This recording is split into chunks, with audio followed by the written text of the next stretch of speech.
Ghost Ray, na si Kakidlat. Kakidlat, anong masasabi mo, Kakidlat? Ha?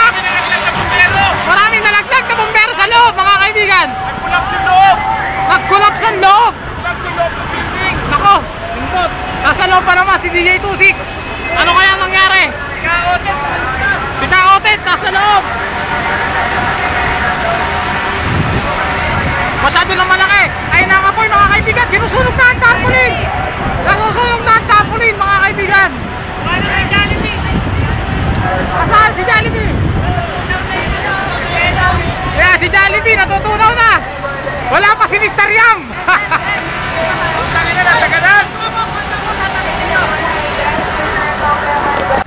Kaya na, umakit na naman si DJ26. Tataritin tayo nga, patay, ubos ang memory ko.